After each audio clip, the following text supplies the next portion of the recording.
প্রিয় শিক্ষার্থীরা, আশা করছি ভালো আছো। হ্যাঁ, আজকে নতুন একটি অধ্যায় নিয়ে তোমাদের সামনে উপস্থিত হয়েছি।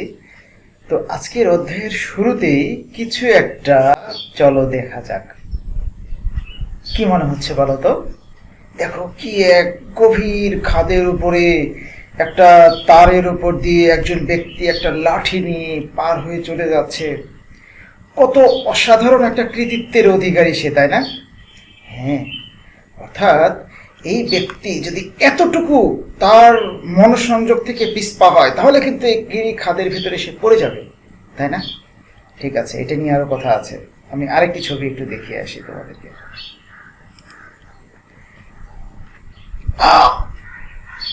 কি অবস্থা! মনে হচ্ছে এত একেবারে ন্যানো সেকেন্ডের মুহূর্তের জন্য যদি ঠিকমতো ড্রাইভার সাহেব ব্রেক না করতো, তাহলে ওই ব্যক্তিটার কি অবস্থা হতো? নিশ্চয়ই একেবারে পিষ্ট হয়ে এই গাড়ির নিচে চাপা পড়ে মারা যেত।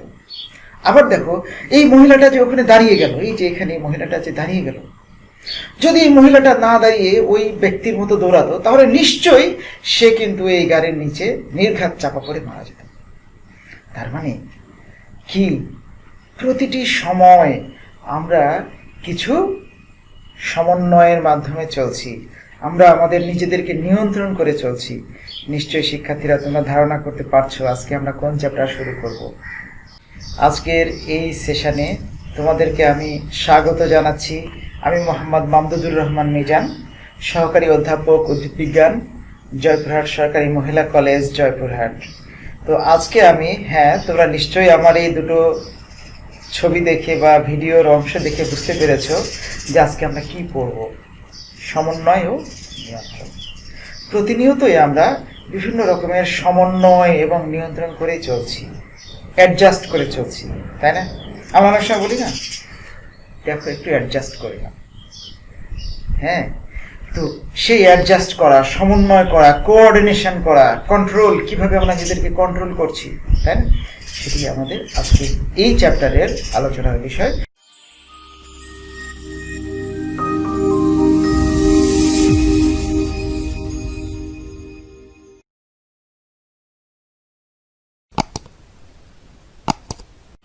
তাহলে আজকের এই পাঠ শেষে তোমরা কি কি করতে পারবা? এই সমন্বয় কি, অর্থাৎ স্নায়বিক সমন্বয়, মানবদেহের সমন্বয় সম্পর্কে আমরা ধারণা পাবো, এবং স্নায়বিক সমন্বয় কি সেটি তোমরা ব্যাখ্যা করতে পারবে। এছাড়া এই স্নায়বিক সমন্বয়ের সাথে আমাদের দেহের যে প্রধান স্নায়ুতন্ত্র, ব্রেন, সিএনএস, সেন্ট্রাল নার্ভাস সিস্টেমের প্রধান অংশ ব্রেন, এই ব্রেনের বিভিন্ন অংশের গঠন সম্পর্কে তোমরা ব্যাখ্যা করতে পারবে, বলতে পারবে। তো চলো আমরা দেখি প্রথম আলোচনায় সমন্বয়। What is coordination? সমন্বয়, অ্যাডজাস্ট। সমন্বয়টা কি দেখো, আমরা যদি একটু দেখি। প্রাণী যে প্রক্রিয়ায় বাহ্যিক এবং অভ্যন্তরীণ উদ্দীপনায় সাড়া দিয়ে, অর্থাৎ দেহের ভেতরে এবং বাইরে দু রকমেরই হতে পারে, উদ্দীপনা দু রকমেরই হতে পারে, উদ্দীপনায় সাড়া দিয়ে দেহের অভ্যন্তরে বিভিন্ন অঙ্গতন্ত্রের মধ্যে পারস্পরিক সহযোগিতামূলক কাজের মাধ্যমে দেহের সার্বিক কর্মকাণ্ডকে নিয়ন্ত্রণ করে, মূলত সেটিকেই বলে থাকি আমরা সমন্বয়। আমি কি কথাটা বোঝাতে পারছি কিনা? যেমন দেখো, তুমি আমার এই ক্লাস দেখছো, তাই না? এখন তুমি যদি অমনোযোগী হও, অন্যদিকে তোমার মনোযোগ থাকে, তাহলে কি তুমি এখানে ঠিকমতো তোমার এর অন্তর্নিহিত ভাবার্থকে তুমি বুঝতে পারবে? পারবে না। তাহলে তোমাকে এই ক্লাসের সাথে সমন্বয় সাধন করতে হলে তোমাকে এখানে মনোযোগী হতে হবে। এটি হচ্ছে তোমার এক ধরনের, তোমার চোখে, তোমার কানের, অর্থাৎ সংবেদী অঙ্গের সাথে এটা একটা নিবিড় সম্পর্ক রয়েছে। তো এই সকল কর্মকাণ্ডকে সুষ্ঠুভাবে পরিচালনার জন্য যে আমরা সার্বক্ষণিক কাজ করে যাচ্ছি, সেটি মূলত সমন্বয়। তো মানবদেহের সমন্বয়কে আমরা দুভাগে ভাগ করি। একটি হচ্ছে স্নায়বিক সমন্বয়, আর একটি রাসায়নিক সমন্বয়। আমি এই কথাটা বোঝাতে পারছি কিনা?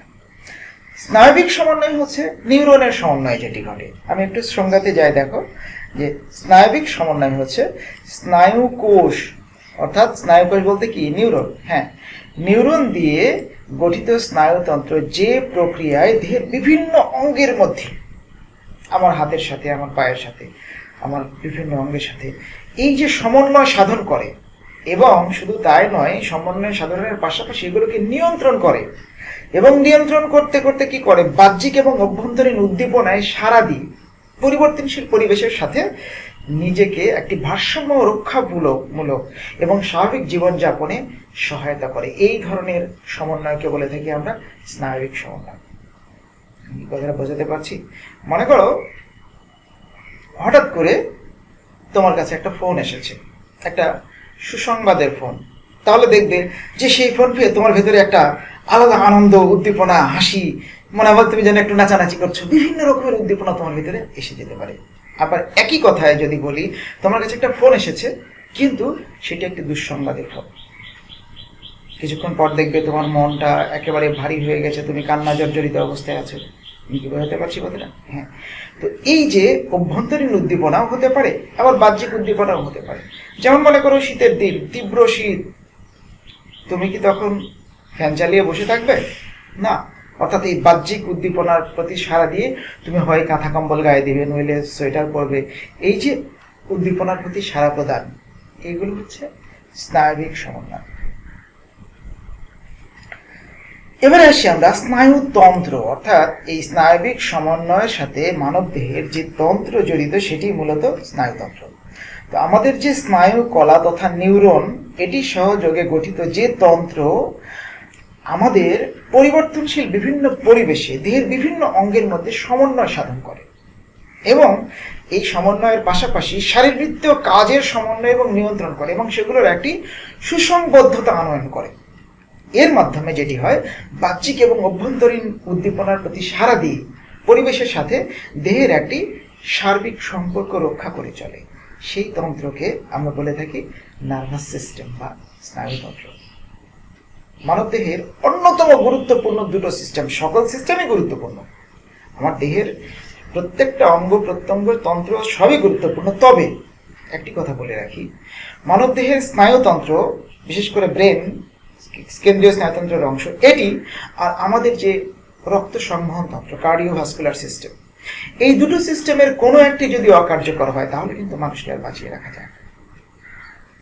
তোমার পরিপাকতন্ত্র কাজ করছে না, আইভি ফ্লুইডের মাধ্যমে তোমাকে কিন্তু বেশ কিছুদিন ধরে তোমাকে পুষ্টি দিয়ে বাঁচিয়ে রাখা যাবে, কিন্তু তোমার হার্ট কাজ করছে না, তোমার ব্রেন কাজ করছে না, তখন কিন্তু তোমাকে বাঁচিয়ে রাখা অসম্ভব হয়ে যায়। ব্রেন ডেথ নাম শুনেছো নিশ্চয়ই, যাক ওগুলোতে আমরা পরে যাব। তাহলে স্নায়ুতন্ত্র কি বুঝলাম আমরা। তো স্নায়ুতন্ত্রের কাজ, স্নায়ুতন্ত্র কিভাবে কাজ করে, আমি এখানে 3টি পয়েন্টে আলোচনা করব স্নায়ুতন্ত্রের কাজকে।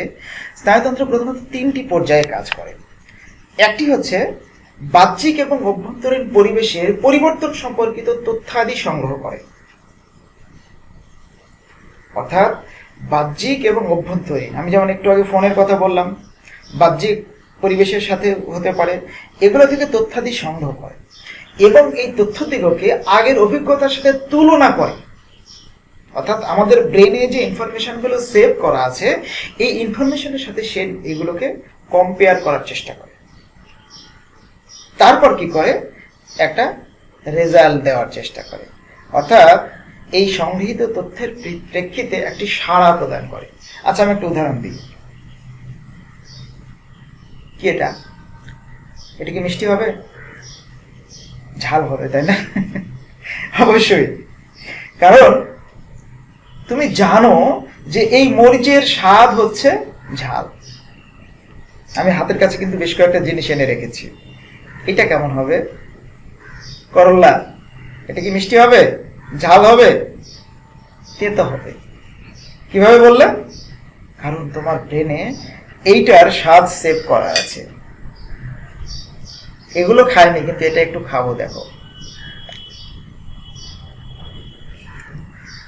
কেমন। এটা কষ্ট পেও না যেন কেউ, এটা মিষ্টি। হ্যাঁ, তো এই যে এইটা ঝাল, এইটা তেতা, ওইটা মিষ্টি, এটা আমি না হয় মিষ্টিটা খেয়ে বুঝলাম যে এটা মিষ্টি, তাছাড়া কি বুঝতাম না? তোমরা কি বুঝতে পারো নাই যেটা মিষ্টি?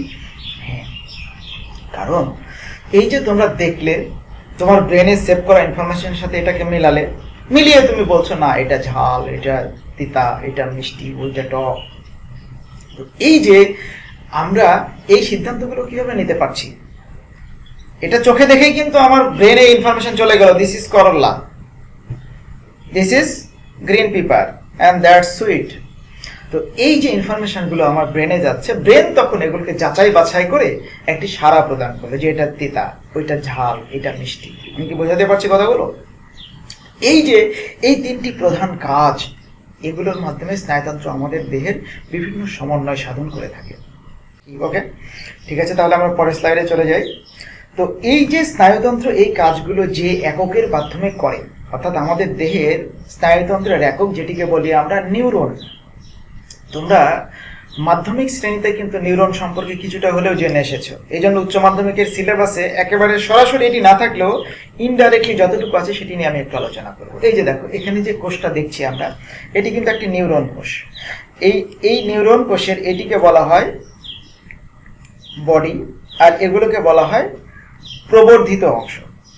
তো প্রবর্ধিত অংশের এই যে এইটা ভেতরে এটি নিউক্লিয়াস, আর এই বডির এটাতে নিউক্লিয়াস, আর এইটাকে আমরা একটা অংশকে বলে থাকি অ্যাক্সন এবং ডেনড্রাইট।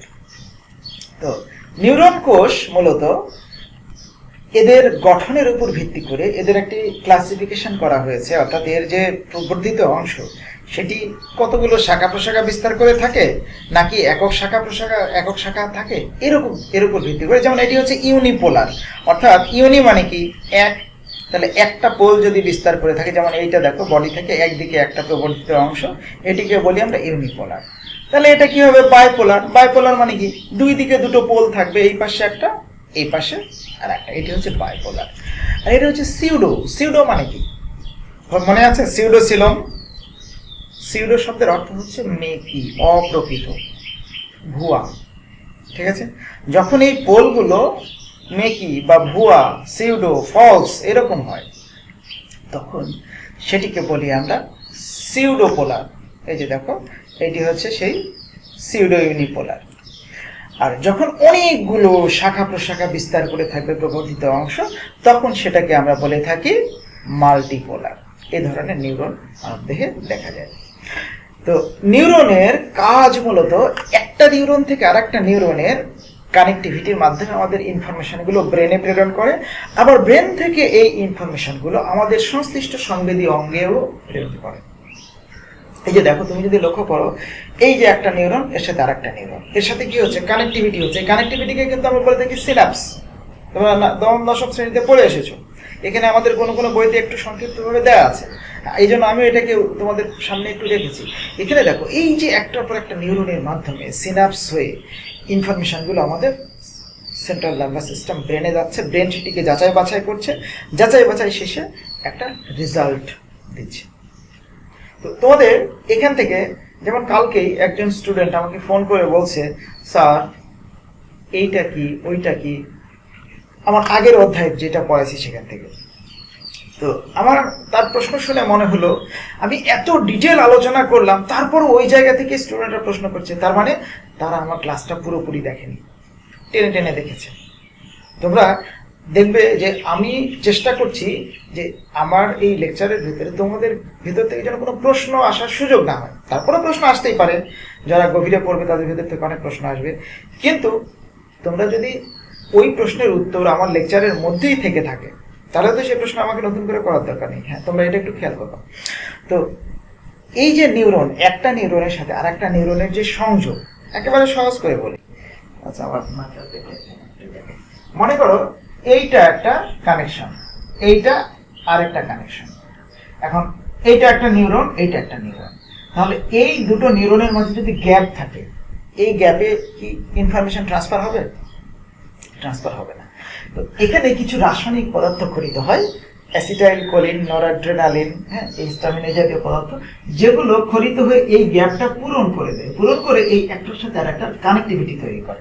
আমি সহজ করে যদি বলি, মনে করো এইটা একটা সুইচের, এটা একটা সুইচের তারের প্রান্ত, এটা একটা প্রান্ত। তাহলে দুটো প্রান্তকে যদি মাঝখানে একটি সরু তার দিয়ে সংযুক্ত করে দেওয়া হয়, ফিউজে যেমনটি হয়, তবেই তো ইলেকট্রিসিটি ট্রান্সফার করবে। ঠিক তেমনি এই দুটো নিউরনের মাঝে যে রাসায়নিক পদার্থগুলো ক্ষরণের মাধ্যমে একটি নিউরনকে আরেকটি নিউরনের সাথে সংযুক্ত করে, সেগুলোকে আমরা বলে থাকি নিউরোট্রান্সমিটার। আমি একটু দেখাই তোমাদের, সিনাপসের একটা স্লাইড আমি এখানে রেখেছি। এই যে দেখো, এগুলো হচ্ছে সিনাপটিক নব। এই সিনাপটিক নব একটির সাথে এটাকে যদি আমরা আরো বড় করে দেখাই, এই যে মাঝখানে যতটুকু গ্যাপ ছিল, এই গ্যাপগুলো কিন্তু পূরণ হচ্ছে নিউরোট্রান্সমিটার ক্ষরণের মাধ্যমে। এটা এক ধরনের রাসায়নিক পদার্থ যেটি ক্ষরণের মাধ্যমে একটি নিউরনকে আরেকটি নিউরনের সাথে সংযুক্ত করছে। তো এগুলো নিয়ে অনেক কথা হয়ে গেছে, এখন আমরা চলে যাই আমাদের স্নায়ুতন্ত্রের আলোচনায়। মানবদেহের স্নায়ুতন্ত্রকে আমরা প্রধানত দুটো অংশে ভাগ করি। একটি হচ্ছে সেন্ট্রাল নার্ভাস সিস্টেম, আরেকটি হচ্ছে পেরিফেরাল নার্ভাস সিস্টেম।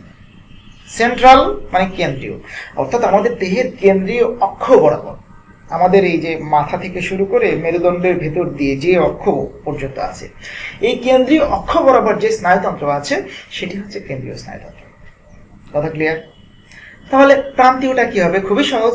আমাদের দেহের এই কেন্দ্রীয় অক্ষ বাদ দিয়ে এই হাত পা বা দেহের বিভিন্ন দিকে ছড়িয়ে ছিটিয়ে বিভিন্ন অঙ্গ প্রত্যঙ্গের দিকে যে স্নায়ুগুলো রয়েছে, সেই স্নায়ুগুলোকে সামগ্রিকভাবে সেই মানে স্নায়ুতন্ত্রের সেই অংশকে বলি আমরা প্রান্তীয় স্নায়ুতন্ত্র। দেখো তাহলে কেন্দ্রীয় স্নায়ুতন্ত্রের দুটো পার্ট, একটি হচ্ছে ব্রেন বা মস্তিষ্ক, আর একটি হচ্ছে সুষমাকাণ্ড। সুষমাকাণ্ডকে আমরা ইংরেজিতে কি বলি? Spinal cord. তাহলে ব্রেন হচ্ছে আমাদের এই যে করটির ভিতরে, করটির উপরে যে করটিকা আছে তার ভিতরে সংরক্ষিত অবস্থায় আছে, আর সুষমাকাণ্ড আমাদের মেরুদণ্ডের ভেতর দিয়ে আছে। আর প্রান্তীয় স্নায়ুতন্ত্রকে দেখো আমরা আবার দুটো প্রধান অংশে ভাগ করছি, একটি হচ্ছে ঐচ্ছিক স্নায়ুতন্ত্র আর একটি স্বয়ংক্রিয় স্নায়ুতন্ত্র। ঐচ্ছিক, আমি আমার হাতকে বললাম, আমি বললাম তো আমার ব্রেন বললো, এই মেজান তোর ডান হাতকে উপরে তোল, দেখলাম, আবার বললাম নিচে নামা, নামলো। তার মানে এইটি আমার ইচ্ছাধীন। ওই যে ঐচ্ছিক পেশি পড়েছিলাম না আমরা, হ্যাঁ ঠিক তেমনি আমার যে স্নায়ু আমার ইচ্ছাধীন কাজ করে সেটি কিন্তু আমার ঐচ্ছিক স্নায়ু, ঐচ্ছিক স্নায়ুতন্ত্রের অংশ। কথা ক্লিয়ার? অটোনোমাস, স্বয়ংক্রিয়। এখন যদি তুমি বলো ভাই আমার হৃৎপিণ্ড তুই একটু থামবে, আমার ফুসফুস তুই একটু কার্যকারিতা বন্ধ কর, নো, এগুলো আমাদের ব্রেন দ্বারা স্বয়ংক্রিয়ভাবে পরিচালিত। That's autonomous body. অর্থাৎ আমাদের প্রান্তীয় স্নায়ুতন্ত্রের দুটি অংশ, একটি হচ্ছে ঐচ্ছিক স্নায়ুতন্ত্র আর একটি স্বয়ংক্রিয় স্নায়ুতন্ত্র। আমি কি বোঝাতে পারছি বিষয়গুলো? ওকে, তো দেখো ঐচ্ছিক স্নায়ুতন্ত্রকে আমরা আবার আমাদের করটি থেকে আছে 12 জোড়া, আর স্পাইনাল কর্ড বা সুষমাকাণ্ড থেকে আছে 31 জোড়া। অর্থাৎ আমাদের ব্রেন থেকে আছে 12 জোড়া আর স্পাইনাল কর্ড থেকে আছে 31 জোড়া। ঠিক আছে, এই সব মিলিয়ে এটি হচ্ছে আমাদের 31 জোড়া আর 12 জোড়া। এগুলো হচ্ছে আমাদের ঐচ্ছিক স্নায়ুতন্ত্রের যে অংশ। অর্থাৎ স্বয়ংক্রিয় স্নায়ু যেটা, এটিকে আমরা দুভাগে ভাগ করি, যে একটি হচ্ছে সিম্প্যাথেটিক আর একটি প্যারাসিম্প্যাথেটিক। সিম্প্যাথেটিক এবং প্যারাসিম্প্যাথেটিক, একটি হচ্ছে যেটা ধনাত্মক ক্রিয়া করে, অর্থাৎ একটি কাজ আমার বডি একটি অঙ্গ কাজ করছে, সেই কাজকে আরো স্টিমুলেট করা, সেটা হচ্ছে সিম্প্যাথেটিক। আর যেটাকে অবদমিত করে রাখার চেষ্টা করে সেটা হচ্ছে প্যারাসিম্প্যাথেটিক। আমি কি বোঝাতে পারছি কিনা কথাটা? মনে করো আমার প্রচুর পরিমাণে শ্বাস নিতে হবে, আমি দৌড়াচ্ছি, হাঁটছি, জগিং করছি, তখন আমার ওই যে মেডুলা অবলাঙ্গাটা যেখানে প্রশ্বাস নিঃশ্বাস কেন্দ্র, রেসপিরেটরি সেন্টার রয়েছে, সেটি কিন্তু আমার আরো বেশি শ্বাস নিতে উদ্যত করছে। দ্যাটস সিম্প্যাথেটিক ক্রিয়া। ওকে, আর প্যারাসিম্প্যাথেটিকটা কেমন? ওই যে আমার নিঃশ্বাস কেন্দ্র যখন আমাকে ওই কাজটাকে অত বেশি শ্বাস নিলে তো তুমি পারবে না, তোমাকে একটা রেঞ্জের মধ্যে থাকতে হবে, সেটি কিন্তু অবদমন করে এই প্যারাসিম্প্যাথেটিক স্নায়ু। তো সিম্প্যাথেটিক স্নায়ুগুলো মূলত সুষমা স্নায়ু বা আমাদের স্পাইনাল নার্ভ। আর প্যারাসিম্প্যাথেটিকে দু ধরনের নার্ভই রয়েছে, একটি হচ্ছে সুষমা স্নায়ু বা স্পাইনাল নার্ভ, আর একটি হচ্ছে ক্র্যানিয়াল নার্ভ বা করটিক স্নায়ু। তো এই ছবিটা অনেক মজার একটি ছবি, একটু দেখো। এটি কিন্তু একটি শুধু ছবি নয়, একটা 3D মডেল।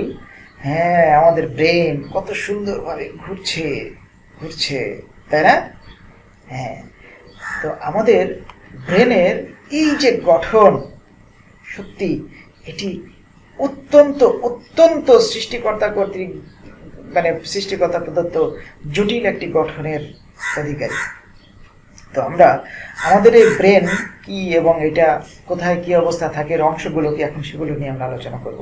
আমি আগে বলে রাখি আজকের লেকচারটা কিন্তু একটু দীর্ঘায়িত হবে, কারণ আজকে আমরা এই প্রাথমিক আলোচনা প্লাস আমাদের ব্রেনের যে 3টা পার্ট সেগুলো নিয়ে আলোচনা করব একটু বিস্তৃতভাবে।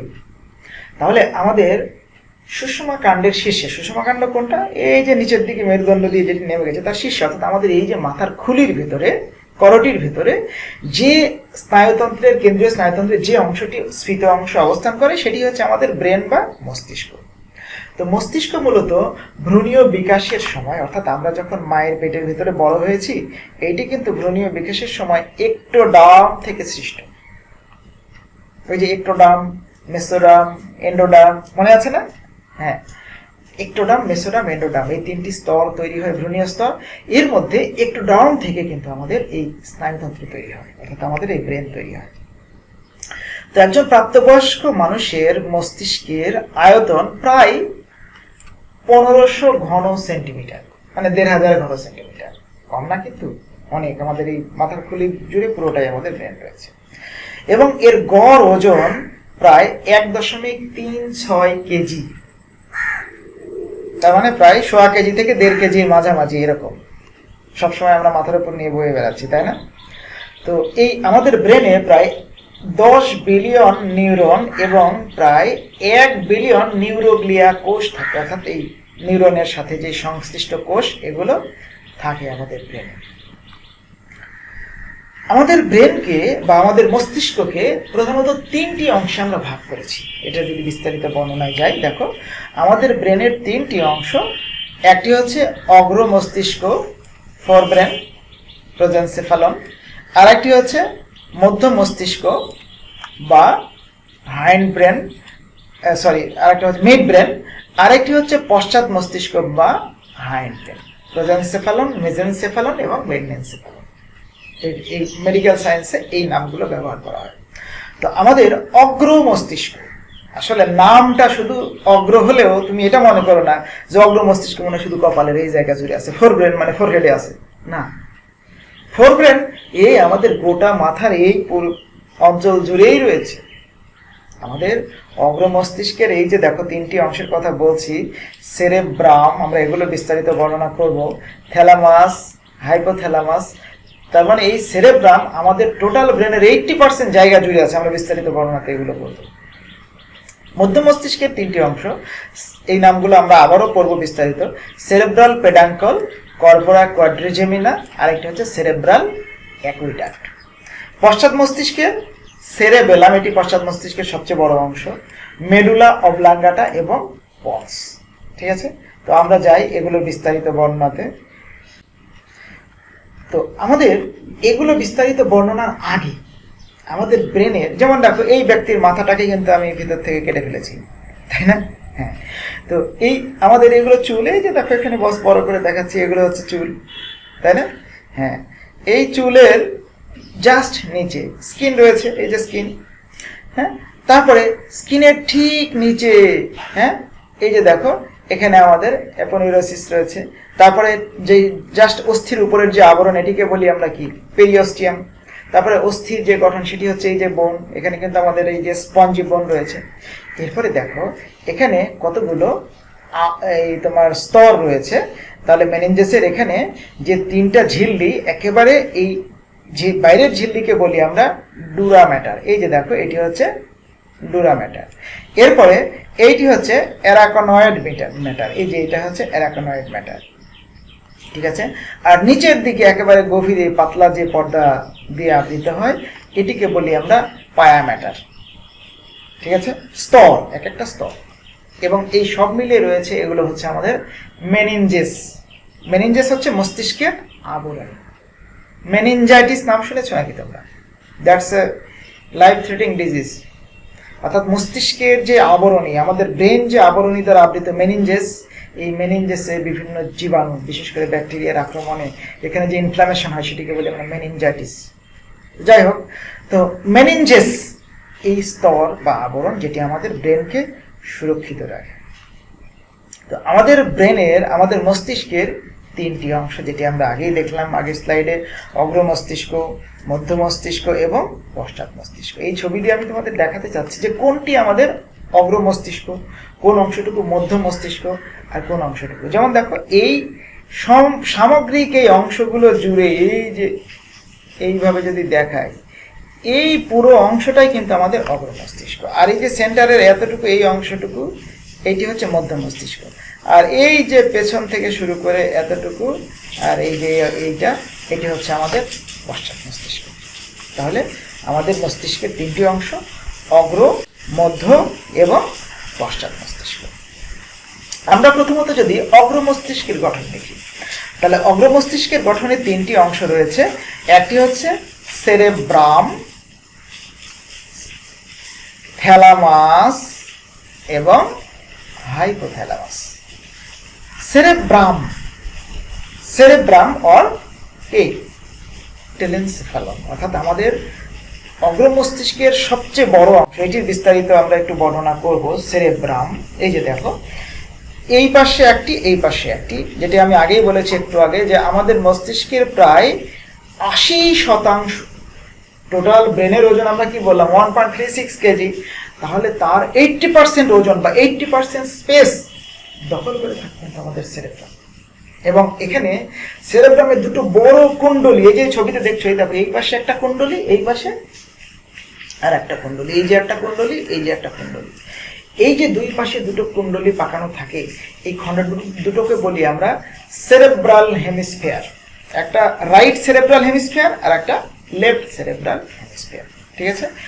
আর এই সেরেব্রাল হেমিস্ফিয়ার দুটো, এই যে এইখানে এই ছবিটাতে দেখো, একটি যোজক বা একটি সংযোজক দ্বারা যুক্ত থাকে, যেটাকে বলি আমরা কার্পাস কলোসাম। এই যে দেখো, হ্যাঁ, খণ্ড দুটি কার্পাস কলোসাম নামক যোজক দিয়ে এটি একটির সাথে আরেকটিকে যুক্ত করে রাখে, যুক্ত থাকে। সেরেব্রাম যদি আমরা আরো গভীরে দেখি, এর যদি একটা প্রস্থচ্ছেদ, মনে করো আমার এখানে ব্রেন, এটা একেবারে প্রস্থচ্ছেদ করে ফেললাম, তাহলে এর গঠনটা কেমন দেখা যায় দেখো। তাহলে সেরেব্রামের উপরে 2 থেকে 4 মিলিমিটার অংশে যে অংশটুকু, যেটাকে বলি আমরা সেরেব্রাল কর্টেক্স, এই যে উপরের যে অংশটুকু তোমার একটু গ্রে ম্যাটার দিয়ে গঠিত, গ্রে কালারের আবরণ, হ্যাঁ, গ্রে ম্যাটারে গঠিত। আর কর্টেক্সের ভেতরে, এই যে ভেতরের দিকে যেগুলো সাদা সাদা হোয়াইট ম্যাটারে নির্মিত, এগুলো হচ্ছে সেরেব্রাল মেডুলা। দেখো, এই কর্টেক্স আর মেডুলা, এই দুটো শব্দ কিন্তু তোমরা আগেও জেনেছো। যেমন বৃক্কতে আমরা পড়েছিলাম না, যে রেনাল কর্টেক্স, রেনাল মেডুলা, মানে কিডনির বাইরের আবরণটাই হচ্ছে কর্টেক্স, আর কিডনির ভেতরের অংশটুকুকে আমরা মেডুলা বলি। ঠিক এখানে ব্রেনের বাইরের অংশটুকু হচ্ছে সেরেব্রাল কর্টেক্স, আর ভেতরের অংশটুকু হচ্ছে মেডুলা। তো কর্টেক্সের জায়গায় জায়গায় কতগুলো উঁচু, আমি এটাকে যদি আরেকটু বড় অন্য একটি ছবিতে দেখি, এই যে দেখো কতগুলো খাঁজ, এই যে খাঁজগুলো দেখা যাচ্ছে না, এই উঁচু স্থান সমূহকে বলি আমরা জাইরাস। খাঁজ যেগুলো, উঁচু স্থানগুলোকে জাইরাস।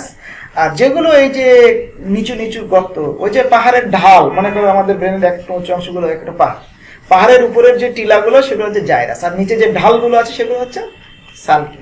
ওকে, তাহলে জাইরাস এবং সালকি, ঠিক আছে। তো আমাদের সেরেব্রামের দেখো 6টি লোব বা খণ্ডে গঠিত বা বিভক্ত, আমরা যেটি বলি না কেন। এই যে সামনের দিকে একটা লোব আছে, যেটিকে বলি আমরা ফ্রন্টাল। এই যে ছবিটাতে যদি দেখায়, এটি হচ্ছে সেই ফ্রন্টাল লোব। কয়টা? একটা। এরপরে রয়েছে কি প্যারাইটাল লোব। এই যে দেখো, এই যে প্যারাইটাল লোব, মানে এই সামনের পরে এইরকম জায়গায় যে দুটো লোব আছে, এটি হচ্ছে প্যারাইটাল লোব, এই পাশে। এরপরে দেখো টেম্পোরাল লোব। এই যে টেম্পোরাল লোব দুটো আমার এই যে জাস্ট কানের উপরে এইরকম জায়গায়, এই যে ছবিটাতে দেখায়, হ্যাঁ, এইটি হচ্ছে টেম্পোরাল লোব। আর একেবারে পেছন দিকে এই যে এরকম জায়গায়, হ্যাঁ, এইখানে আমাদের যে একটি লোব আছে, এটিকে বলি আমরা অক্সিপিটাল লোব। এটা একেবারে পাশ থেকে, আর এটা আমরা যদি লম্বচ্ছেদ করি, একেবারে ব্রেনের লম্বচ্ছেদ করলে যেটি দেখা যায়, যেরকম দেখা যায় এই ছবিটাতে, সেরকম আমরা দেখতে পাচ্ছি। তাহলে ফ্রন্টাল লোব একটি, টেম্পোরাল লোব দুটি, অক্সিপিটাল লোব দুটি, টেম্পোরাল লোব দুটি এবং অক্সিপিটাল লোব একটি। এই 6টি লোব বা খণ্ডে আমাদের সেরেব্রাম বিভক্ত। এখন আসি আমরা সেরেব্রামের কাজের কথা। সেরেব্রাম কি কাজ করে? অনেক কাজ করে। আমাদের চিন্তা, বুদ্ধি, ইচ্ছা শক্তি, উদ্ভাবনী শক্তি, বিভিন্ন প্রকার যে উন্নত মানসিক বোধ, সেগুলো সবই কিন্তু নিয়ন্ত্রণ করে। কথা বোঝাতে পারছি কিনা?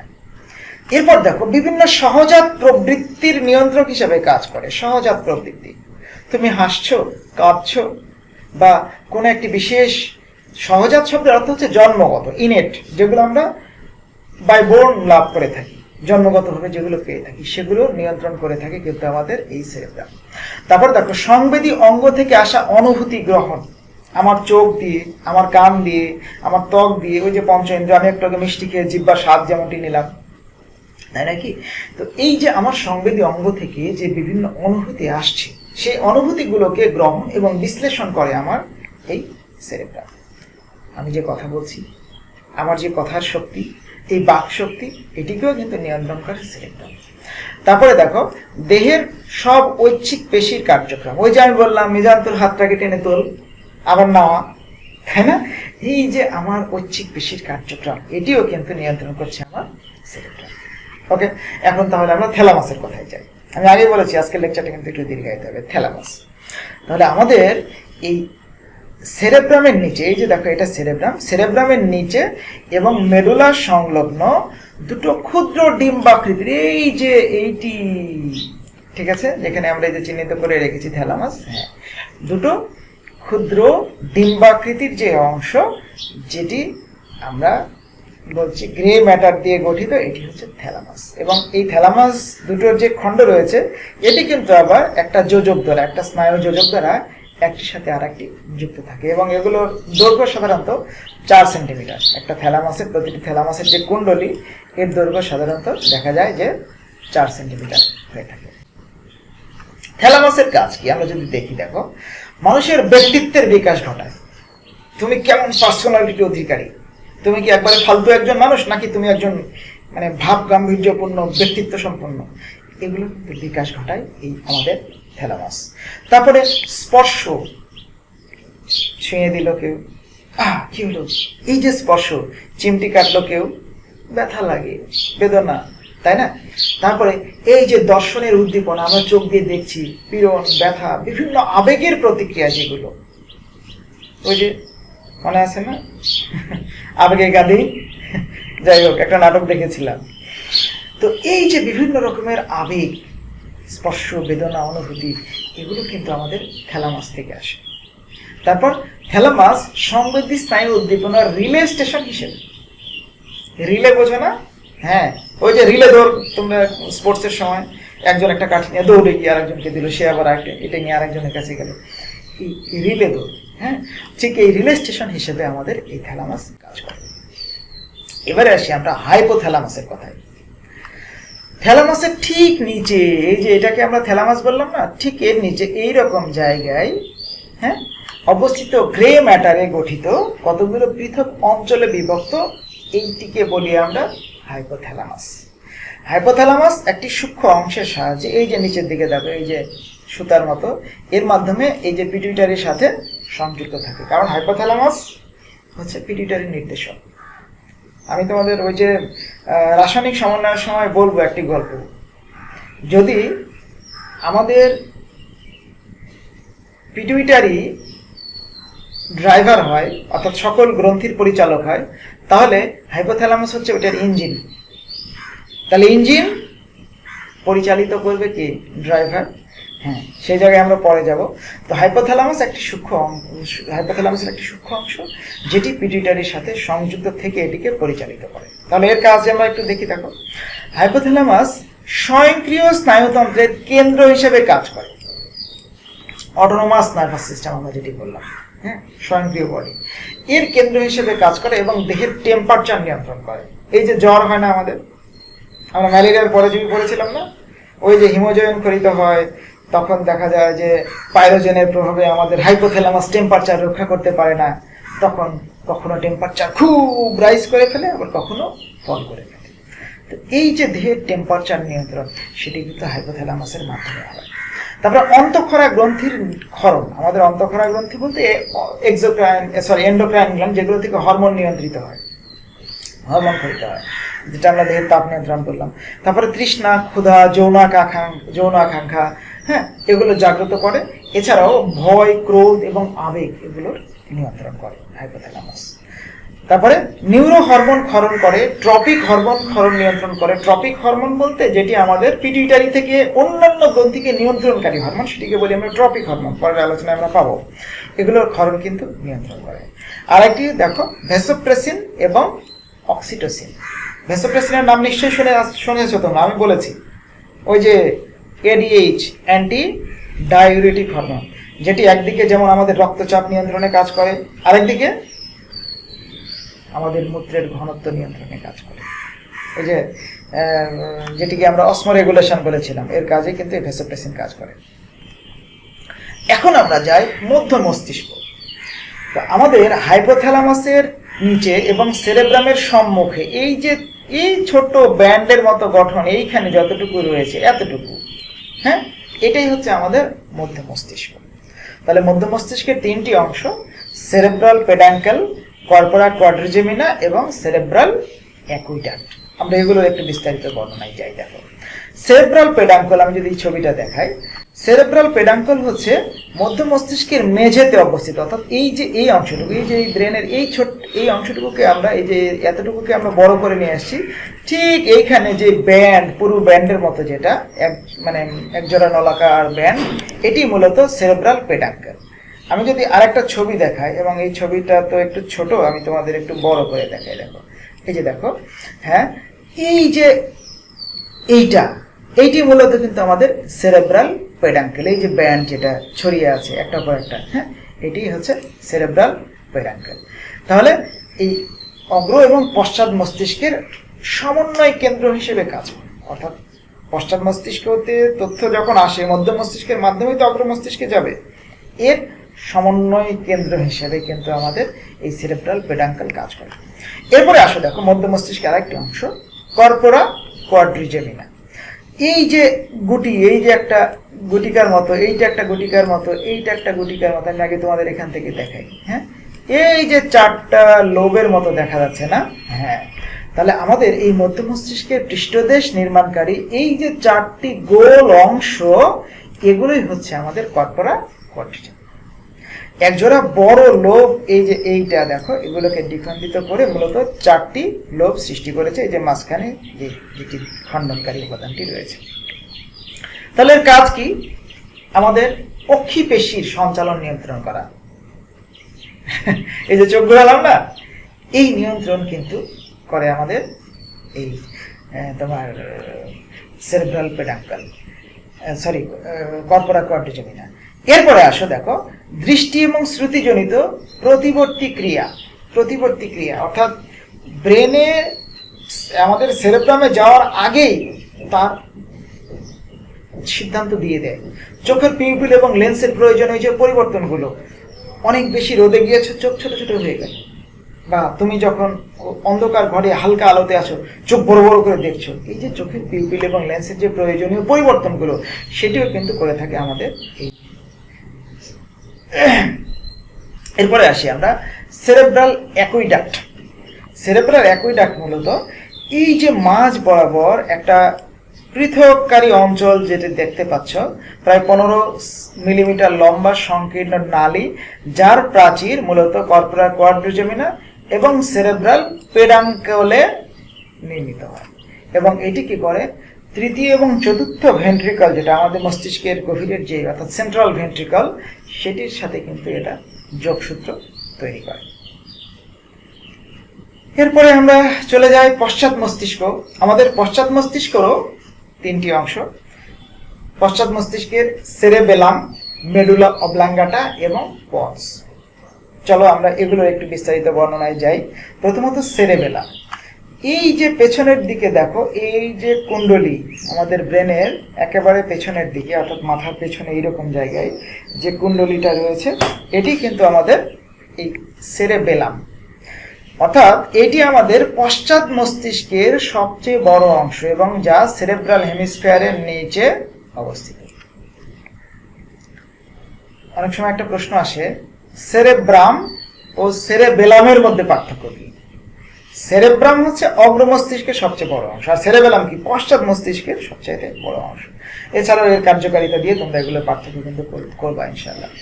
তাহলে এখানে দেখো কুণ্ডলিত এবং দুটি সমগোলার্ধে, এইখানে যদি আমরা এক পাশ থেকে দেখছি দুই পাশে কিন্তু এরকম দুটো কুণ্ডলী আছে। হ্যাঁ, এই দুটো কুণ্ডলী বা দুটো গোলার্ধ ভার্মিস নামক একটি যোজকের মাধ্যমে, অর্থাৎ ওই যে আমাদের সেরেব্রাম যেমন কার্পাস কালোসাম দিয়ে যুক্ত থাকে, ঠিক তেমনি সেরেবেলামের দুটি অংশ ভার্মিস নামক একটি যোজকের মাধ্যমে একটির সাথে আরেকটিকে যুক্ত করে রাখে। এবং এর গড় ওজন সাধারণত দেখা যায় যে প্রায় 150 গ্রাম, বেশি না, 150 গ্রাম। এটির কাজ যদি আমরা দেখি, দেখো সেরেবেলাম দেহের ভারসাম্য রক্ষা এবং দেহ ভঙ্গি নিয়ন্ত্রণ করে। এই যে আমি এইভাবে নড়াচড়া করছি, পড়ে যাচ্ছি না, তাই না, বা বিভিন্ন অঙ্গভঙ্গি করছি, এগুলো নিয়ন্ত্রণ করে আমাদের সেরেবেলাম।